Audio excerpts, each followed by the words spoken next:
33/2025 ప్రాతఃమురళి.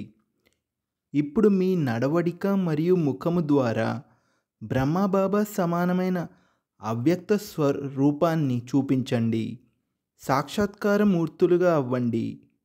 ఇప్పుడు మీ నడవడిక మరియు ముఖము ద్వారా బ్రహ్మబాబా సమానమైన అవ్యక్త రూపాన్ని చూపించండి. సాక్షాత్కార మూర్తులుగా అవ్వండి.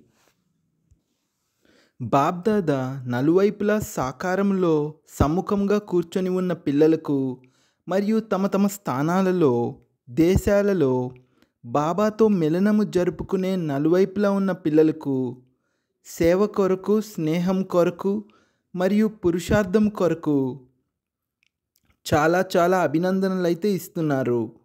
కానీ పురుషార్థంలో తీవ్ర పురుషార్థులుగా అయ్యి ఇప్పుడు ఆత్మలను దుఃఖము, అశాంతుల నుండి విడిపించేందుకు మరింత తీవ్ర పురుషార్థము చేయండి. దుఃఖము, అశాంతి, భ్రష్టాచారము అతిలోకి వెళ్తున్నాయి. ఇప్పుడు అతిని అంతము చేసి అందరికీ ముక్తిధామము యొక్క వారసత్వాన్ని బాబా నుండి ఇప్పించండి. సదా ఇటువంటి దృఢ సంకల్పము గల పిల్లలకు ప్రియ స్మృతులు మరియు నమస్తే. వరదానము: నమ్రత మరియు అథారిటీ యొక్క బ్యాలెన్స్ ద్వారా తండ్రిని ప్రత్యక్షము చేసే విశేష సేవాధారి భవ. నమ్రత మరియు అథారిటీ యొక్క బ్యాలెన్స్ ద్వారా తండ్రిని ప్రత్యక్షము చేసే విశేష సేవాధారి భవ. ఎక్కడైతే బ్యాలెన్స్ ఉంటుందో అక్కడ అద్భుతం కనిపిస్తుంది.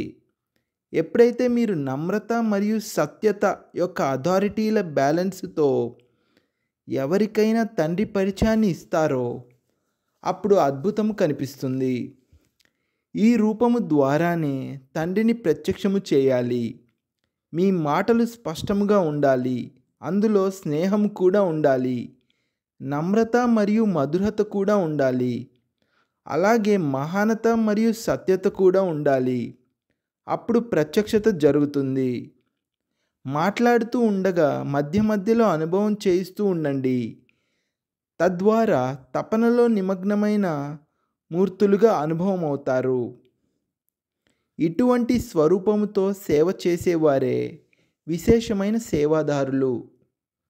స్లోగన్: అవసరమైన సమయానికి ఏ సాధనాలు లేకపోయినా కానీ సాధనలో విఘ్నము కలగకూడదు.